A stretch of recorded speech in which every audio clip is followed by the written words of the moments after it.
할렐루야! 온 가족이 함께하는 가정예배 위더스 9월 넷째 주 가이드를 시작합니다. 오늘 함께 나눌 말씀은 출애굽기 21장 15절 말씀입니다. 자기 아버지나 어머니를 치는 자는 반드시 죽일지니라. 아멘. 여러분, 오늘 우리가 한 구절을 읽었는데요. 이 한 구절에 핵심 내용이 있습니다. 이 한 구절을 생각해 봤을 때 어떤 단어가 생각나시나요? 저는 이 한 구절의 핵심 내용, 이 한 단어가 생각나는데요. 그것은 부모 공경입니다. 오늘 우리가 함께 보고 가족들과 함께 나눌 말씀이 짧은 말씀이지만 우리가 지난주에 함께 나눴던 십계명을 보면 알 수 있습니다. 십계명은 하나님께서 우리에게 주신 엑기스의 율법의 말씀입니다. 이 율법의 세부적인 사항들을 21장부터 24장까지 기록해 놓았습니다. 그 중에 오늘은 부모 공경에 대한 말씀을 하고 있습니다. 인간은 인륜과 천륜 안에서 살아가야 할 본분이 있습니다. 그렇다면 인륜과 천륜은 무엇인가요? 인륜은 인간이 가르친 도리를 나타내고요. 천륜은 누구도 가르쳐주지 않은 자연적으로 삶의 지혜를 얻고 삶의 도리를 아는 것이 천륜입니다. 부모 공경은 이 두 가지를 다 포함하고 있다고 할 수 있어요. 인륜과 천륜. 사람이 가르쳐줘서 알 수 있는 도리이고요. 또한 부모 공경은 천륜. 누군가가 가르쳐주지 않아도 자연적으로 삶의 도리를 알 수 있는 것이 부모 공경입니다.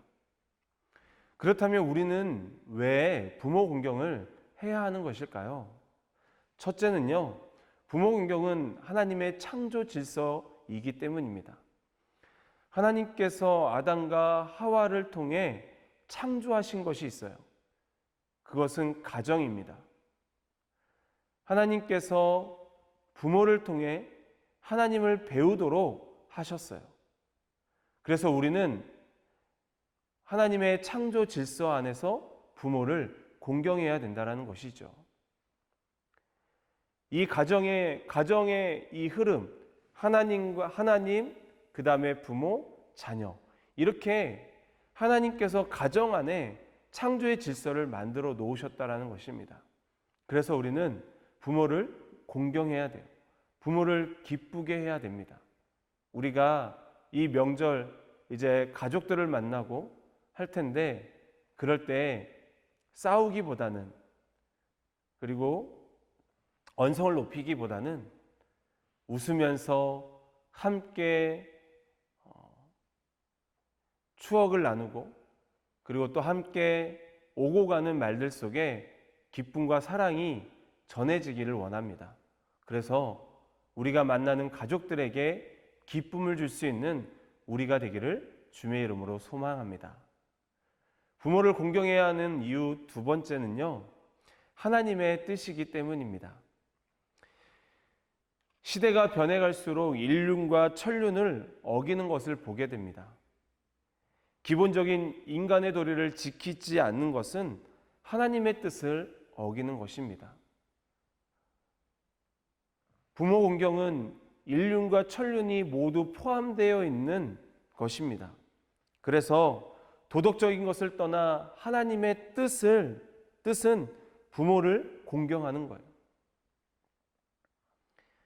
하나님의 뜻을 따라 부모를 공경함으로 범사의 복을 누리는 우리가 되길 원합니다.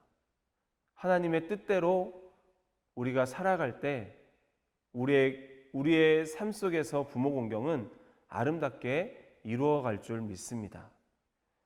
부모 공경은 하나님께서 창조 질서 가운데 세우신 것이고, 또한 부모를 공경하는 것은 하나님의 뜻이기에 우리가 이 땅에서 살아가는 자녀된 도리로서 부모를 공경하며 하나님께 영광 올려드리는 삶을 살아가기를 주님의 이름으로 축복합니다. 함께 가족들과 나눌 질문은요, 시대의 흐름을 따라가지 않고 부모를 공경하기 위해 어떻게 하면 좋을지 한번 가족들과 나눠보길 원합니다. 그리고 두 번째는요, 부모를 기쁘게 했던 기억들이 있다면 서로 나누어 보세요. 여러분들 최근에 부모를 기쁘게 했던 기억이 있으신가요? 그것들을 함께 나눠보면 좋을 것 같습니다.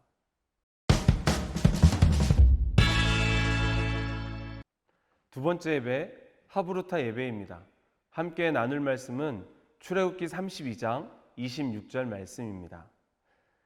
이에 모세가 진 문에 서서 이르되 누구든지 여호와의 편에 있는 자는 내게로 나아오라 하매 레위 자손이 다 모여 그에게로 가는지라. 아멘. 오늘 함께 본 이 말씀 앞부분을 보면 32장의 내용은 이렇습니다. 모세가 하나님 앞에 나갔을 때 더디게 옴으로 인하여서 이스라엘 백성들이 아론을 향해 우리를 애굽에서 인도해낸 신을 만들자라고 이야기합니다. 그랬을 때 아론이 백성들이 가지고 있던 금을 걷어서 녹여서 금 송아지를 만듭니다. 그 송아지를 보고 이스라엘 백성들이 축제를 엽니다. 춤추고 노래하는 그 축제를 벌립니다. 그것을 본 하나님께서는 모세에게 급히 내려가라고 이야기합니다. 그리고 모세가 내려와서 그것을 봤을 때 너무나도 과간이 아니었죠. 그래서 갖고 있었던 두 돌판, 즉 십계명의 돌판을 그 금송아지를 향해 던집니다. 그것이 무너지고 그리고 나서 나오는 말씀이 오늘 우리가 함께 나눈 말씀입니다. 여러분, 우리는 누구를 닮느냐가 굉장히 중요한 것 같습니다. 여러분은 누구를 닮아가고 있습니까? 닮고 싶은 사람이 있으면 우리는 그 사람의 좋은 모습을 모방하고 닮아가죠. 신앙도 마찬가지입니다. 누구를 닮고 따라가느냐가 중요합니다. 우리는 누구를 닮아야 할까요? 첫째, 하나님을 닮아야 합니다. 이스라엘은 하나님의 은혜로 구원을 얻었습니다. 그러나 그들은 하나님의 은혜를 망각했고 선택된 백성임을 망각했습니다. 그리고 우상을 만들었어요. 그렇다면 우리는 어떤가요? 하나님의 은혜를 망각하지 않나요? 하나님을 닮아가야 하는 우리의 모습. 우리는 창세기에 보면 하나님의 형상을 닮은 자들이라고 말씀하고 있습니다. 하나님의 형상대로 우리를 창조하셨다라고 말씀하고 있어요. 그러면 우리의 성품은 하나님의 성품을 닮은 자들입니다. 그러면 우리는 하나님을 닮아가야 하는데 지금 우리의 모습은 어떤가요? 하나님을 닮아가는 것, 그것이 중요합니다. 여러분, 우리의 신앙과 믿음이 하나님을 닮아가기를 소망합니다. 두 번째는 하나님 편에 서야 합니다.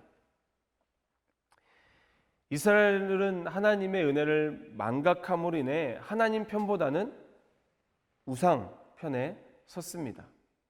그렇다면 우리는 지금 어떤가요? 우리 안에 하나님보다 앞서는 것이 있다면 우리 역시 하나님 편보다는 우상 편에 서 있는 것은 아닐까요? 오늘 말씀에서 모세는 하나님 편에 서 있는 사람들은 나오라고 이야기합니다. 그랬을 때 레위 자손들이 나오죠. 여러분, 만약 우리에게도 하나님의 편으로 나오라고 했을 때 우리가 하나님 편에 나갈 수 있기를 원합니다. 하나님 편에 나간다라는 것, 그리고 하나님 편에 선다라는 건 오직 하나님만을 섬긴다라는 것입니다.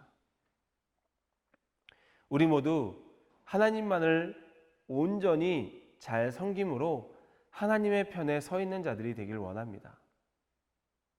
하나님의 편에 있는 자들은 하나님의 구원을 얻고, 하나님 편에 서 있는 자들은 하나님의 축복을 누리게 될 것입니다.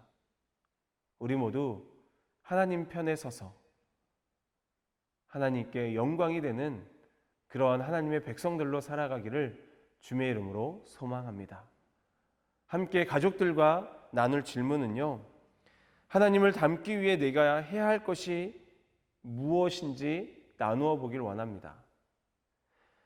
하나님을 닮기 위해 저는 하나님의 말씀을 조금 더 가까이 하고 내 중심에 하나님을 더 두면서 하나님이 원하시는 것이 무엇일까를 늘 날마다 고민하려고 하고 있습니다. 그러다 보면 하나님을 조금씩 닮아가지 않을까요? 두 번째 질문은 하나님 편에 있는 자는 어떤 자인지 나누어 보길 원합니다. 하나님 편에 있는 자, 하나님만을 섬기는 자입니다. 우리가 하나님의 편에 섰을 때 우리가 하나님께 온전히 우리를 드릴 수 있다고 생각됩니다. 세 번째는 내가 하나님을 닮고 하나님 편에 서기 위해 신앙적으로 하나님을 어떻게 섬겨야 할지에 대해서 가족들과 함께 나누어 보길 원합니다. 여러분, 이번 한 주 우리의 고유의 명절 추석입니다. 추석 기간 하나님께 영광 돌리고 가족들과 함께 예배드리면서 하나님의 은혜를 누릴 수 있기를 원합니다. 감사합니다.